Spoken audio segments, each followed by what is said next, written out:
This podcast is dedicated to the memory of our dear friend Tara Basro, who was last seen on the 26th of August in Bali. If you know of her whereabouts, please inform your local authorities, or us on Twitter at RTVWarriors.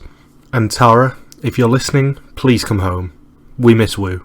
When they arrive, they'll make their way to the Victoria Concert Hall and Theatre and search for Alan Wu. Alan Wu? Host of The Amazing Race Asia. Ready, set, go!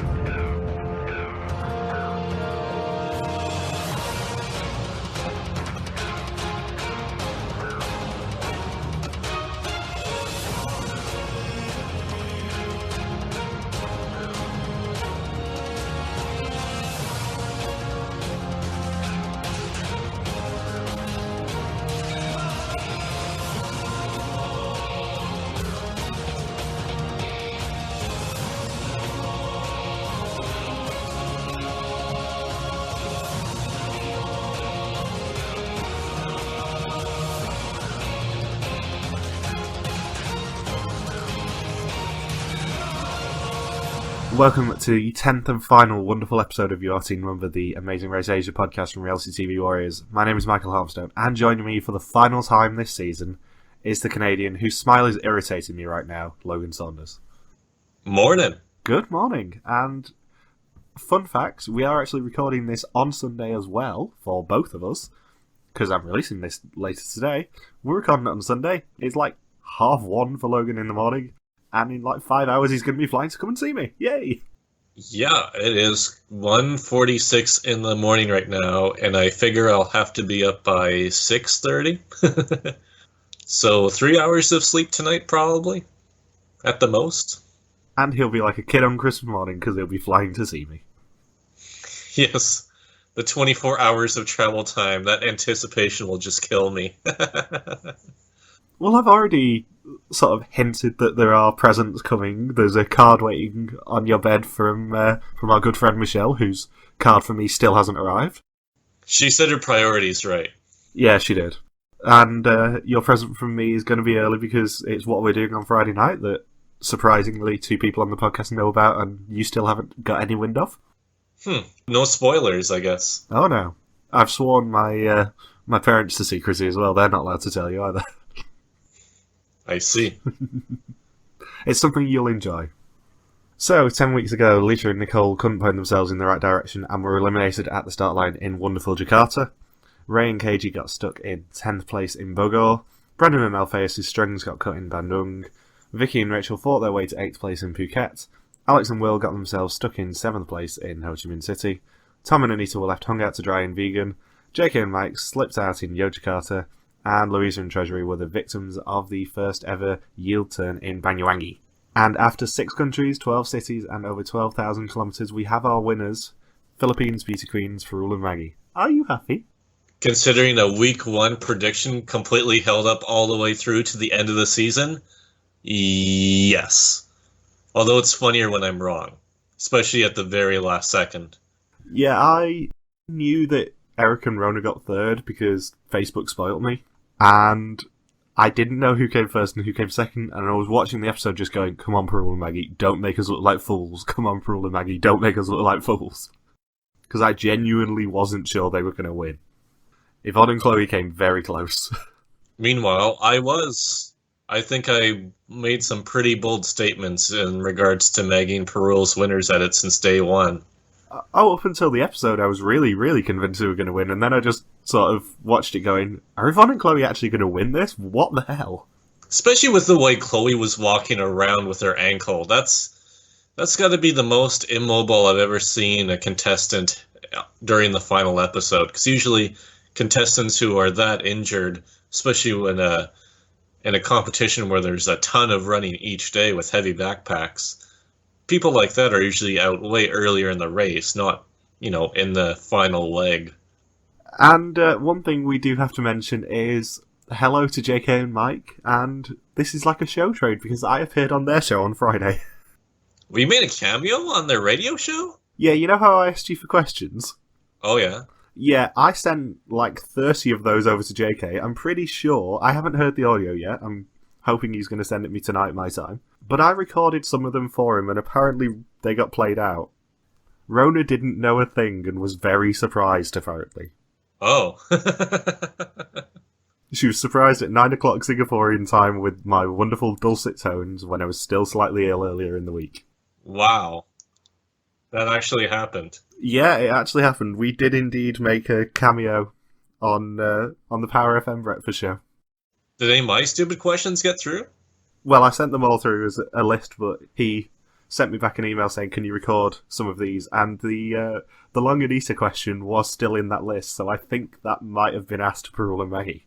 The which question? The Longanisa one. The how do you properly stitch a sausage? Oh, my question got through. Oh, no. The Parul and Maggie, how much does size matter when it comes to Longanisas?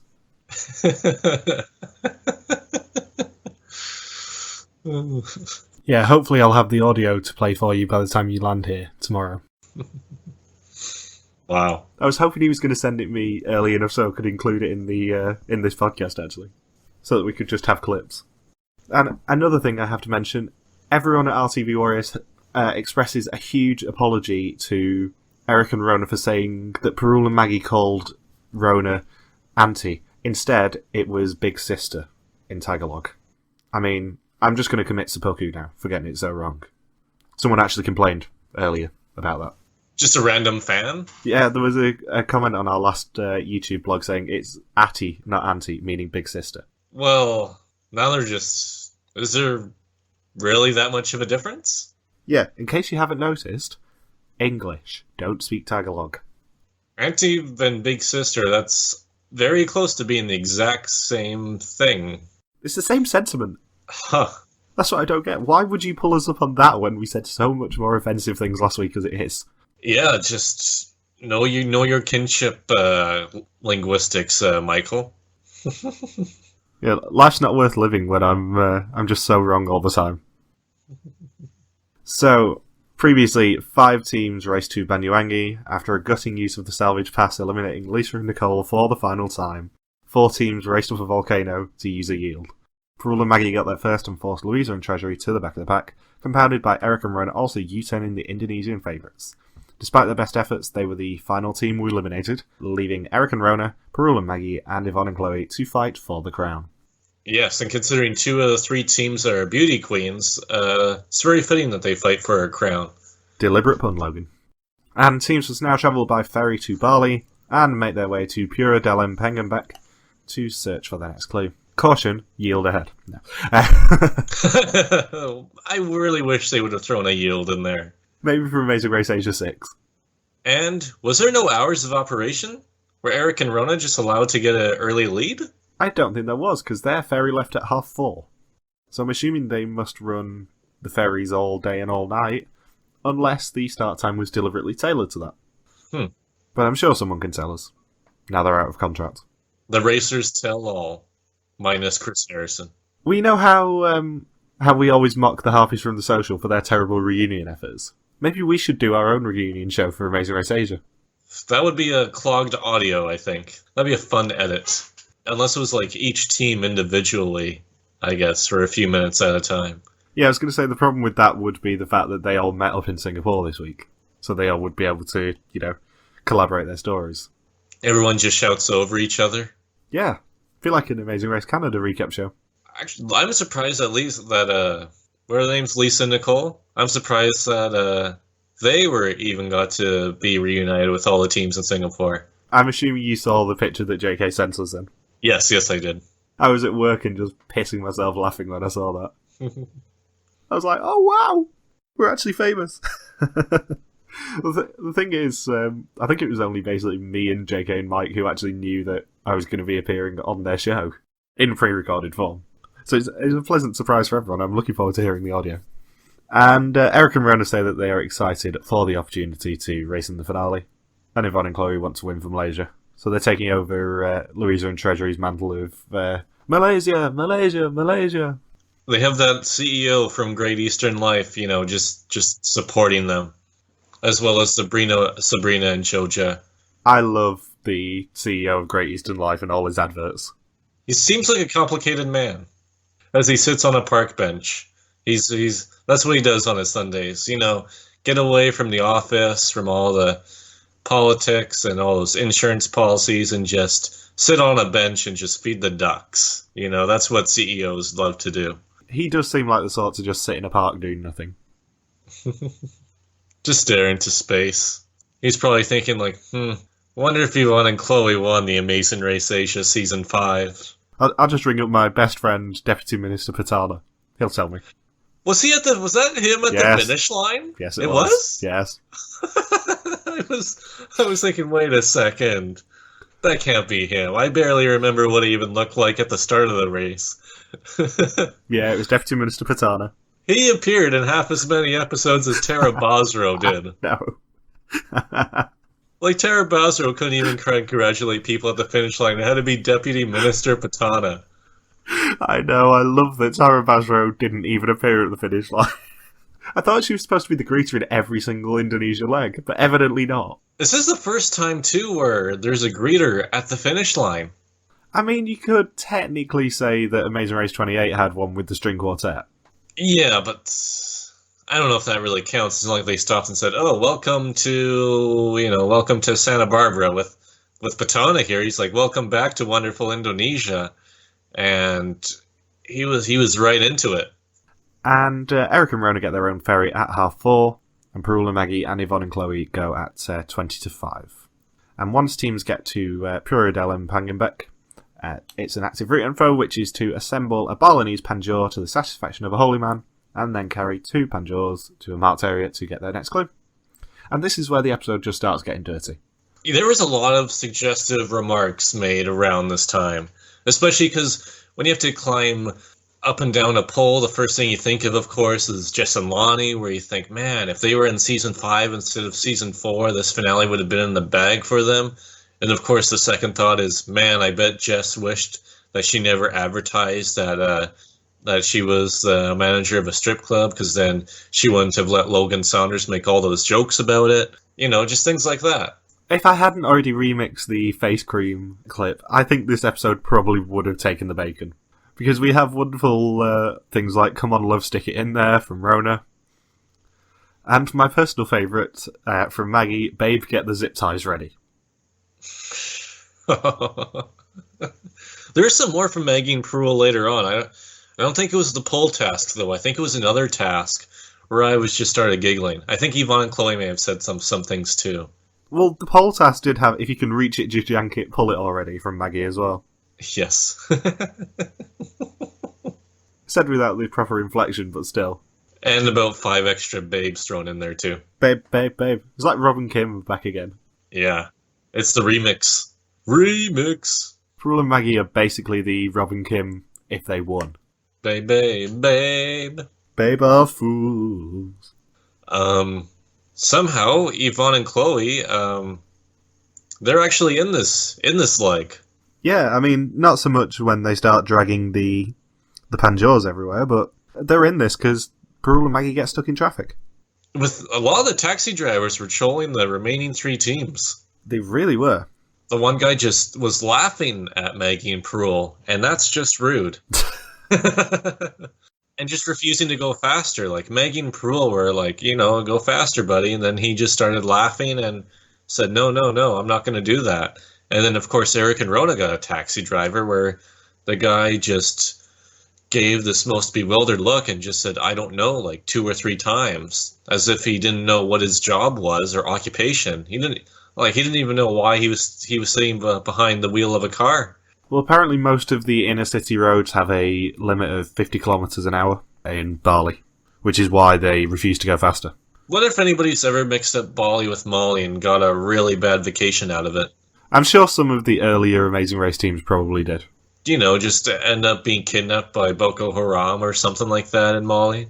Maybe for Amazing Race Asia 6. This is more than you kidnap in a full year. It's the most wonderful kidnapping this country has ever seen. Yes. And Eric and Rona and Yvonne and Chloe both get rejected, but Yvonne and Chloe get hints from the judge. We didn't actually see Eric and Rona get any hints. Just Yvonne and Chloe. Hints to what? Hints to what they were doing wrong. Oh, they actually gave them hints? Yeah, did you not notice he was sort of pointing out where they'd gone wrong? Oh, no, I didn't. Yeah, Eric and Rona didn't get that. Amazing Race Asia is rigged. Rigged. You heard it here first. An all-female team was meant to win this season all along. And Eric and Rona leaving first. And then Maggie has the iconic quote of, "Babe, get the zip ties ready. Babe, babe, babe, babe, zip ties." I wish this had happened in an earlier episode, because this has running joke written all over it. Yeah, this is the final podcast, so it's like by next year, everyone's going to be like, "Jesus, guys, you're still on the Peggy and Marul, yes. The Peggy and Marul jokes." I think you'll find now they've won it's Maggie and appWuval as well. appWuval. They've been promoted by getting the Alan Wu's name squished into their name.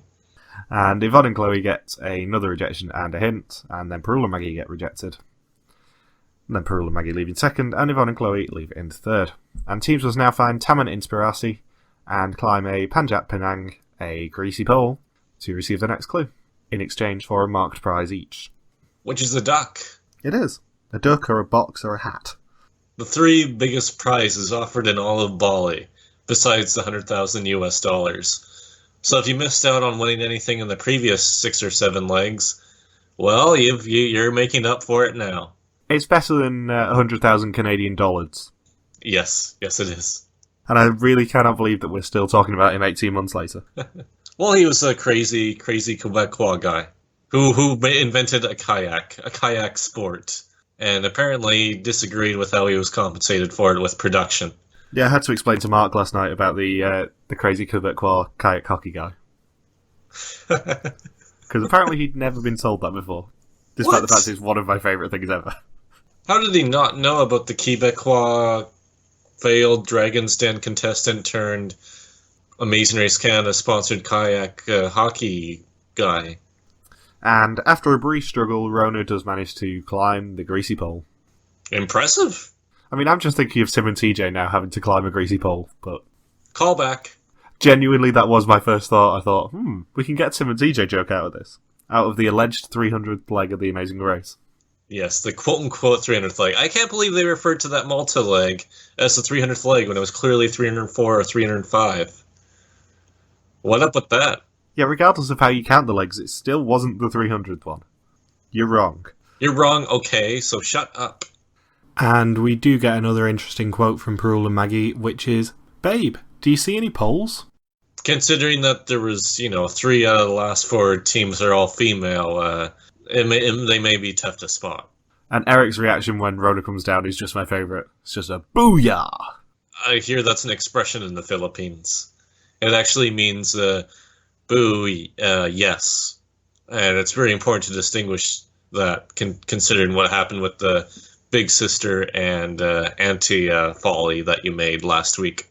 Yeah, I'm devastated that I've so insulted the Philippines on what was called our best podcast of the season, despite the fact I considered it our worst because I was feeling so shite. You're like the Kurt Schilling of podcasting. All you were missing was the bloody sock. And Eric and Rona still leave in first, and teams must now assemble an outrigger and search for a lobster track in a marked area with a flag which they can then exchange for the next clue from Indonesian Santa, aka a fisherman.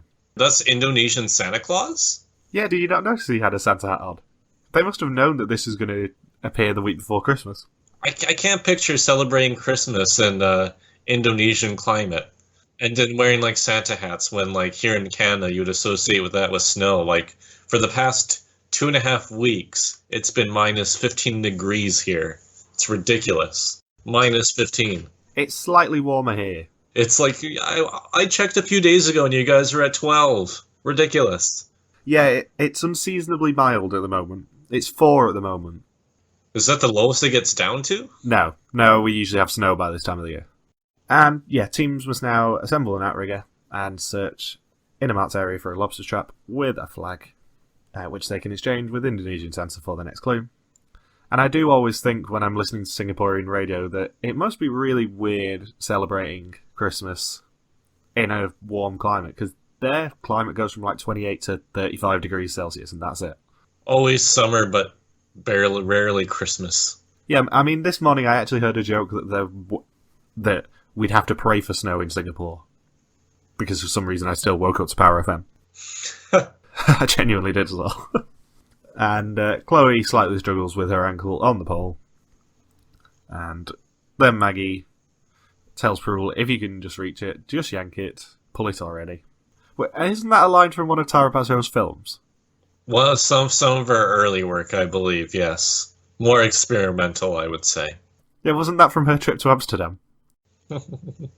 Yes, the Sassy Sisters went to the red light district, Michael. Well, it's a series. There's like Sassy Sisters go to Bali, Sassy Sisters go to the red light district. Yeah, it's just like Ernest. Sassy Sisters go to the bottom of a Singaporean shark pool after crossing the Singaporean mafia. Sassy Sisters go visiting their mutual cousin Aung San Suu Kyi in Burma. I mean, they even named the finish line after Tara Basro. Yeah, they did, and she still couldn't appear. Yeah, the Bajra. It's a whole monument that's dedicated to Tara Basro's ancestors over the past 7 centuries. Yeah, it's like the catacombs of Paris. It's built out of all their bones. The catacombs. The catacombs, yes. The catacombs of Bajra.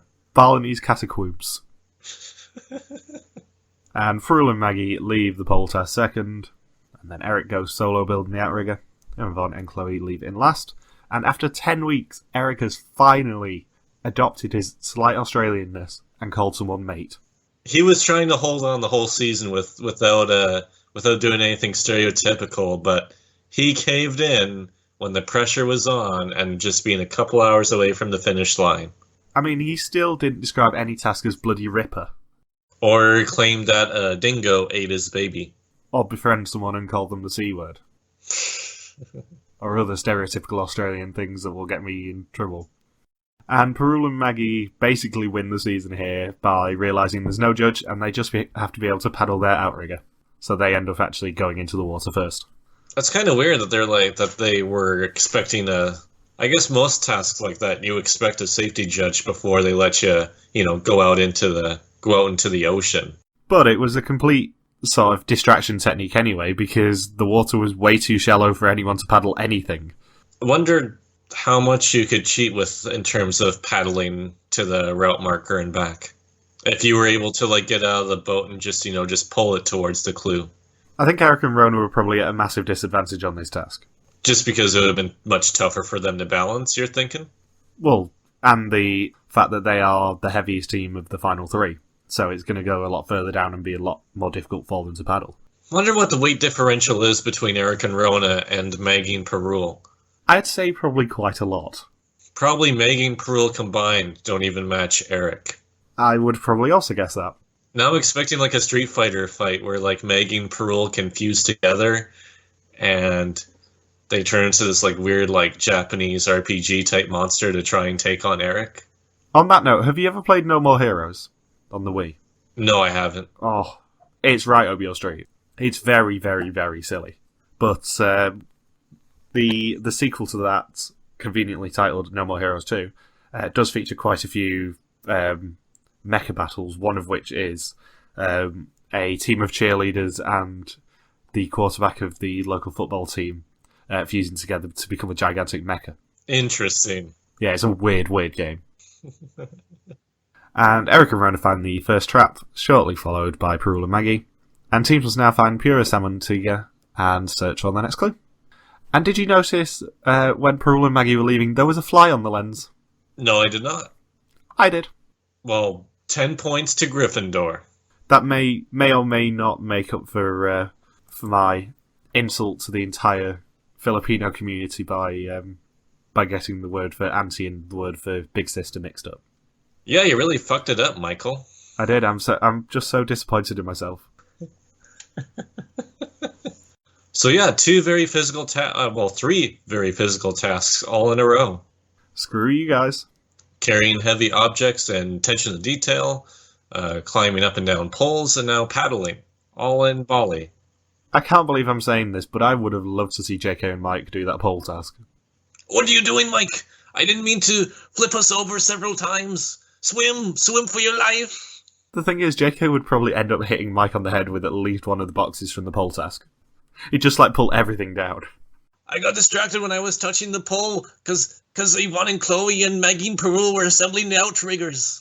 Yeah, he would have got 100% distracted by the outrigger task, wouldn't he? I just get to let go of the pole for some reason. Not for the first time.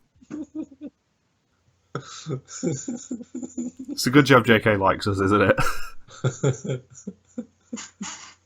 And Yvonne and Chloe leave it in last. And it's Perul and Maggie who get the first taxi. And Eric and Rona get in one, but he doesn't know Pura Samantiga. Which basically means that Yvonne and Chloe getting in a fast taxi get to the route marker first. Out of nowhere. Yeah, Perul and Maggie's driver has one speed, and that's slow, slow, slow. Apprentice reference. And it is a roadblock, which is who's got their things in order. Please note, you don't get any choice, because Chloe, Maggie, and Rona must do this roadblock. And in this final roadblock, one team member must use a basket of coconuts with pictures or places on them to fill 9 holes representing the first 9 legs of the race. Each hole must contain a coconut with a symbol or place on it that they encountered, the pit stop location, and the name of the eliminated team or teams. Once they have all 9 holes correct, they receive their final clue. And as we all know, Chloe does well in memory challenges under pressure. And she definitely didn't go insane just 2 weeks ago at a memory challenge. Yeah, that was really, really bad planning on their part, wasn't it? I think Yvonne would have done much better. Yeah, if you know there's going to be a memory challenge, which is more than likely, you don't put your weaker team member on that. Unless Yvonne was able to scratch Chloe's back during the task, you knew that Chloe was doomed. I mean, I think that Chloe probably would have done a lot better at the sulfur task last week, but then we wouldn't have got the hilarity of Yvonne getting dragged up. So, swings and roundabouts. Yeah. And did you notice that Eric broke the clue box? He broke it? Yeah, when they opened it and saw there was one clue left, Eric actually ripped the lid off, unintentionally. I didn't even notice that. Yeah, you really weren't watching very closely. No. It's tough at 1 o'clock in the morning. Yeah, maybe it's because you had an annoying Brit harassing you that we actually have to record this before you come over here for us to even have a chance of uploading it on time. But that's typical Eric, to be that muscled and break a clue box. However, in Eric's defense, Amazing Race Asia really cheaped out on the clue boxes and the clues and the speed bump signs. Even the finish line was just a regular pit stop mat, which I know they've done before for finish lines in Amazing Race Asia. But still, I can imagine they just cut back the funding on sturdy clue boxes by about 15% or something like that. And then it can't withstand Eric's brute strength. Like Rona says that Eric's always her rock. And oddly enough, the rocks on Eric's biceps is what ultimately destroyed that clue box. Well, fun fact, if Eric and Rona had won, they would have only got $99,950 because they would have had a $50 penalty for breaking the clue box. There would have been a repair fee. And there would have been a $500 fine for cheating by using the U-turn. Good point, yeah. Maybe they should implement a Big Brother-style penalty system for Amazing Race Asia 6. You cannot compete for the next 2 prizes up for grabs. Oh wait, there's no prizes in Amazing Race Asia? Oh, then we can't penalize you at all. Yeah, starts with $100,000 prize money, and any time anyone cheats by using the U-turn or the yield or breaks something, it drops down. That's how it should be.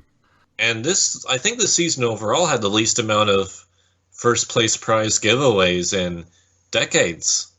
3 in total. Yeah, like even Amazing Race 3 and 4 and 5 in those early seasons gave out more prizes. Even Amazing Race China's giving out more prizes, because they give out a monetary prize every leg, I think. And as much as I love memory challenges, they are horrendously boring to actually have to talk about. Unless you're Eric and Rona, and you just see them burying their face into their hands and all the crying, and then me laughing because people are crying and really sad on the Amazing Race. So, in that sense, we're winners. Yeah, and the probably quite iconic quote of, "His smile is irritating me." And what's with Indonesian judges always wagging their finger? Like, when did they adopt that? I'm really disappointed we didn't even get to mention the finger wave last week. We didn't mention the finger wagging? We didn't. I only realised when I'd edited. I was like, I didn't actually do my Alicia Calloway reference. I'm so disappointed in myself. Yeah. The Indonesians will always wag their finger in your face. But yeah, it's like 2 legs in a row of just Indonesians just, wagging their finger. I don't know if that was a Dutch colonial thing that was, imported to them or what, but I've never seen any other judge in any other version of The Amazing Race do that. Woo that. This is The Amazing Race Asia. Right. And Maggie and Chloe get a couple of rejections, as does Rona. But it is Perul and Maggie who leave in first. And teams must now find the Tara Bajra Sandy Monument, the finish line for The Amazing Race Asia 5, the most wonderful race these countries have ever seen. First team to check in will win The Amazing Race Asia. And again, Maggie and Perul get stuck in a crappy cab, but we know that nobody has ever been overtaken in a taxi ride on the way to a finish line ever, so they hold on and win the leg and the race. The end. What about Tara and Will? Well, I mean, that was slightly different because they intentionally tried to mislead Chris and Alex, and then the run was really long, and that was, the second season. So ever since then, it's always been predictable. Like 55 or 56 or however many seasons that's aired internationally since then. 63, I think it is. I think this is number 65. Yeah, so 63 seasons since then. There hasn't been a taxi driver that's screwed up and blatantly lost the lead for somebody on the way to the finish line. 69 there's been, actually, so it's 67, but still.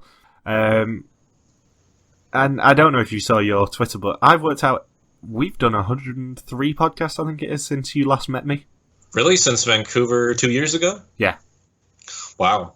I think that's how many podcasts we've done together since. Because that is a lot of podcasts. That's a lot of podcasts. That's very true. Yeah, I was trying to work out how many hours we've ended up talking. And a shit ton is the correct answer. Probably close to 200. I think it's probably more than that, actually. But still. Wow. 104 podcasts we've done since you last met me and my family. And Yvonne and Chloe leave in second. And then Rona gets frazzled. And I get sad, because I wanted them to come in second. I presume Rona didn't finish that task, eh? I think she did, yeah. Oh, she did? Oh, okay. Yeah, because we saw her get the clue. You know what would have been great is if one of the symbols for one of the legs, how it was like scorpions and just random artifacts from what they encountered along the race.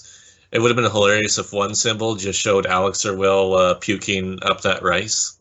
Just a vomit. Yeah. And then another was like Eric being terrified of the prawn, and just, another symbol is Louisa taunting the human bull with her dirty socks. What they should have done is made sure Eric had to do the roadblock and then put just a symbol of a prawn. That's what I would have done. Just 30 symbols of prawns and see how he reacts. Yeah. He just picks up each one and goes, ah! Ah! So, surprising nobody, Perul and Maggie are the first team to arrive, and they get a wonderful personal greeting from Deputy Minister Patana. Oh, Deputy Minister Patana, always in our hearts. If he were a baseball pitcher, he'd be both a starter and a closer. He'd be the Dennis Eckersley of Amazing Race Asia. He is the Dennis Eckersley of Amazing Race Asia, or John Smoltz. But the biggest question from this entire episode, where is Tara Bajra? Wasn't she at the finish line celebration? I know she introduced the Bajra. No, she wasn't there. But she introduced it when the clue was read for the finish line, right? Yeah, but she actually wasn't physically there. Wow. I have a theory. I think she was with her Sashi sisters. So she probably filmed that scene with Alan and then said, I'm not interested? I'm not sure. She hasn't even engaged on social media about this entire season, has she? Because it's always Alan going to all the promotional tour stuff. Maybe at that point she'd heard our preview and thought, oh no, I'm going to be in for so much shit, I might as well not turn up for the finish line. So bizarre. Tara Bajra's role has to be the biggest flop for, inventing some sort of new position on the Amazing Race. I know Latin America had a co-host, but, in terms of all the franchises that most people pay attention to, this was supposed to be a fairly inventive idea. And she's, her and Lisa Nicole are pretty much all have the same amount of airtime. I don't think you could do Amazing Race Asia 6 without at least an appearance by Tara Bajra, though. Just the pit stop greeter just for the Indonesia leg? Yeah. Yeah, she is Amazing Race Asia now. One pit stop greeter is her, and then the other is Deputy Minister Patana. Go! He just introduces everything from now on. It's just at the start of each leg when teams rip open their clue, he's just there to signal them to run. Yeah, I think we probably have to have Deputy Minister Patana send everyone off every time now. We need to interview Deputy Minister Patana, because I think he was paying attention to the season more than Tara Basra was. Well, we did agree that the next interview would be the one led by you, so you can do that if you want. Oh man, could you imagine all the behind the scenes stuff he would know about? Like the script he worked on to start the race, meeting Alan Wu. He met Alan Wu, and congratulating the team at the finish line, and what a special moment that was. And then we just have awkward silence for the remaining 30 minutes we have booked for the interview. Oh man, that would be awesome. Logan, you're spoiling the surprise for Friday. We're going to see a night with Deputy Minister Patana. He's visiting England at the same time? That would be the best surprise ever for you. Or he's the ferry captain for Amsterdam? Yeah, exactly. We're about to set off. 3, 2, 1, go! We just slowly move away from Hull.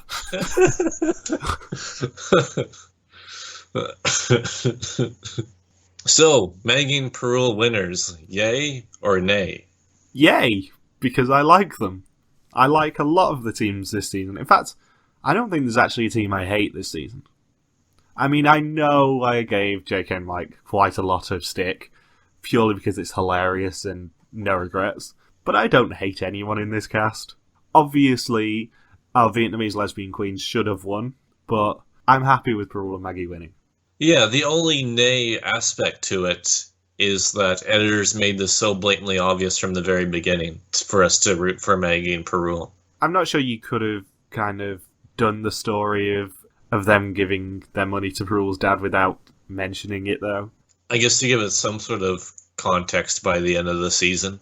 And then with Maggie and Perul, I think out of any winner, they would have been, they got to be awfully close to the most consistent contestants the race has ever seen, because they were never in the bottom two, but they didn't win any legs until the final one.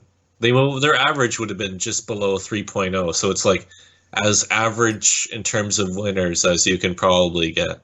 Yeah, the comparisons between them and Sabrina and Joja are quite stark, actually, because Sabrina and Joja are 3.77, Perul and Maggie 3.8. Oh, that close, eh? 0.03 off, and that's because there's probably just a different number of legs, so when you combine all the numbers and divide them, it's bound to work out like that. Yeah, it's definitely history repeating itself, is what I would have to say. And Yvonne and Chloe are second. And it's actually Alex and Will who look happier than they do. Yeah, Alex and Will were really pumped up for every single team that arrived. Like, how much sake were they drinking? I didn't actually notice it for the Perul and Maggie reaction, but I've seen it since. Yeah, where where one of them physically lifted up Perul, I think. Which one was it, Logan? I don't know. You know how unobservant I was with this finale. It's almost 3 a.m. right now. I also know how unobservant you are when it comes to telling Asian teams apart, which is hilarious. Like, is it Perul's father or Maggie's father that's, that they won the money for? I don't know. And in third is Eric and Rona. And they're so sweet. But they choked. They choked on the sweets. Well, it's more that they got a terrible taxi driver. Yeah, but then Rona seemed like she lost a lot of time at the roadblock. But that's probably because she put herself under pressure because they got there last, and she knew she had to do it. Yeah, but I mean, anybody's going to be under pressure like that on the final. Like, nobody's like, oh man, I have this huge lead going into a tough memory challenge. I couldn't be more relaxed right now. That never happens. No, I wouldn't say this was a particularly tough memory challenge compared to some we've seen. But there was extras in there. I mean, yeah, it's not the toughest one. I mean, that riddle from season 12's probably got to be right up there. What you would have to do with that memory challenge is, I'm assuming you'd write down all the pit stop names, because if you didn't, you're a fool. And obviously you'd know the eliminated teams, because you should know the order. And then it's just working out the symbols. Yeah, it's a symbol. Yeah, everyone was screwing up on the symbols. So yeah, they could have made that final challenge a bit tougher, you're right. Yeah, and realising that actually you have some decoys in there. Because the clue only asks for one symbol per leg, which should tell you there are going to be decoys. Decoys, Lois, decoys. So, one final question for the season. Why was Amazing Race Asia 5 so good? Well, if you want to compare it to Amazing Race Canada, it's because even though it was centralized in one country, they knew to just have the very beginning and very end of it in the one country, to have, 5 legs total, and they still spent 50% of it outside of its borders and went to very different locations, and some of the legs looked like they went on for a very long time, really physical tasks, and they took classic challenges that viewers of Amazing Race Asia have seen countless times before in the American version, and sort of remixed it so it was a lot more compelling for the hardcore fans. And they experimented with penalties we've never seen before. Well, not so much a penalty, but like having the yield and U-turn in the same leg and having several yields and U-turns in throughout the season. A fast forward, which was extremely brutal, and a cast that was compelling from top to bottom for the most part. Nobody that really grated on my nerves or who I found terribly boring at all. Alan Wu was his usual self, and there was those hilarious random moments of sponsor plugs, which we always love to make fun of. And you have Tara Basro being the most bizarre character probably to be thrown into any season of Amazing Race ever. And this is in contrast to Amazing Race Canada, which still, the first 4 episodes of season 4 were good. The casting was really good and had a pretty good boot order. But then we went back to the usual do a memory challenge, do another dancing challenge, a lot of the same, overlap with cities. 8 out of 11 legs were in Canada again.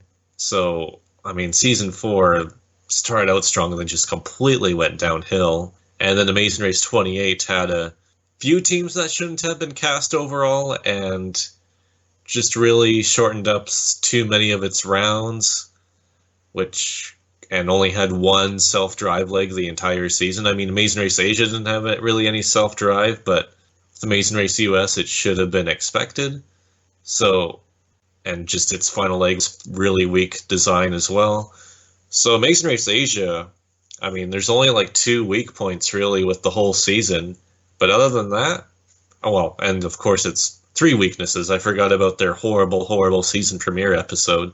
But other than that, they definitely defeated Amazing Race 28 and Amazing Race Canada 4 this year. Yeah, I know full well that 3 months ago we did the Amazing Race Canada is supposed to be good and fun episode and complained about how awful the prospects were for Amazing Race Canada, and it's really, really nice for us to have Amazing Race Asia come back after 6 years of not being there and just kick ass. Because I was worried pre-season, but the bios were horrendously short, which is something you guys need to fix for Amazing Race Asia 6, and the premiere was really, really not good. But then they kicked ass. They started firing on all cylinders. The cast was fantastic, the locations were great.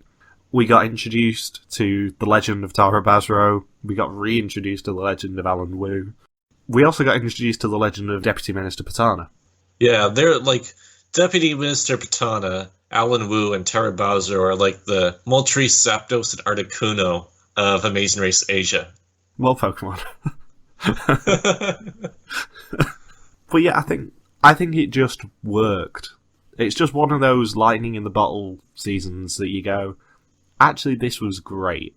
They knew what they were doing. And I'm so happy that they made it work. Because I think we were both a little bit worried pre-season that it was going to be a crushing disappointment. And actually, it was very, very good. It's probably the best season since 25. Yeah, I would agree with that. If it wasn't, depends on how much you penalize them for that first leg. And what I also liked about Amazing Race Asia is that instead of the usual Amazing Race content that's rated G or PG, they bumped it up to a 14A for this season. We got a lot of swearing, and they even, they aired a lot of the censored F-bombs too, and all of JK's inappropriate remarks. And I think it also helps that they took themselves less seriously. This is an argument that I've had with Survivor this year as well. I didn't particularly like Millennials versus Gen X because it took itself a bit too seriously. The cast was good, but it just was a bit too stony-faced and not enough crazy hilarity. Whereas Amazing Race Asia is the crazy hilarity. And it's always been like that. Yeah. It's nice to see it compared to Amazing Race Canada, where I'm just disappointed in it now. Yeah, Amazing Race Canada takes itself way, way, way, way too seriously. It's like as serious as some of the producers for Amazing Race US. Yeah, it's supposed to be about fun and entertainment and character-driven, rather than disappointing us. Yeah, as soon as you try to frame a competitive reality TV show as a sport, that's when you falter. Whereas Amazing Race Asia has been fantastic, and I'm very, very excited for the prospects of Amazing Race Asia 6. If that doesn't happen, I'd be more pissed off if Amazing Race Asia 6 didn't happen as opposed to Amazing Race 30. Yeah, as would I. But also, as we know, production are listening, if you need anything from us, then you know where we are. If you want any web stuff doing, if you want to get Garuda to fly us anywhere, just hit us up. You know where we are. One last shameless plug. In the dying minutes. And I think it's about time that we close out the season. And close out, really, the Amazing Race as a whole for 4 months. Yeah, for about 4 months. I mean, there are some potentials of more Amazing Race podcasts imminently, shall we say? Yes. So it might be worth keeping an eye on our social pipes for any more information on that when it's confirmed. Sadly, it's unconfirmed at the moment. I was hoping we could confirm it this week, but we can't. But yeah, thanks for tuning in all season long. Our final recap podcast of the year, which is for The Apprentice UK, will be out at the beginning of the week. And then we're going to have a little break before we return for some more Amazing Race podcasts, hopefully. And then we return in January for Hunted US, which I'm very excited about. Crazy. I know, it's going to be so much fun. And it's now been confirmed that one of the hunters from the UK version has gone to the US one. Yes! That means they're taking it seriously. Wow. Yeah. If you've got any questions, feel free to contact us on our Facebook page, Reality TV Warriors, our Twitter account, RTV Warriors, or our own Twitter pages, MJ Harmstone for me, Logan for Logan. And I'm assuming keep an eye out for some Amsterdam-themed revelry towards the back end of the week as well. Because I know I'll be posting some stuff. Yeah. This is what Logan looks like when he's flipping off the Anne Frank house. Maybe not one for social media, that one. No, I'll be trying to search for the Venga Boys in Amsterdam. They're from Rotterdam, aren't they? They could be visiting Amsterdam, you never know. It's a small country. You'll be able to see it from Amsterdam anyway, it's nice and flat. There's nothing in the way. Except windmills. So thank you so much to everyone who's listened and interacted with us all season, especially production and the cast. And all of you guys for listening. And we will see you for Amazing Race 29. Bye. Peace out. Now, we have questions from the fans to ask you, but before that, you guys have been reading blogs, forums, Twitter, and all that. Have you heard of the reality TV fan junkie guys? Yeah, they have yeah, podcasts. Logan and Michael. Yeah. Right. And they don't say very nice things. They're quite mean. They just They are quite I mean. find them hilarious. Just to paint a picture, right? So let me, if you're tuning in for the first time, this is what they talk about on their podcast about Amazing Race Asia. Did Louisa and Treasury not make the interview because you guys yielded and U-turned them out of the studio? Wow. Savage. Yeah, Savage. They are mean people. Yvonne, Chloe, very quiet, huh? Yeah, I was going to ask one of Chloe. So obviously on Leg 9 is when all of this was going on. They've said some stuff about this. I was waiting for them to say something. Yeah, they didn't say anything just now.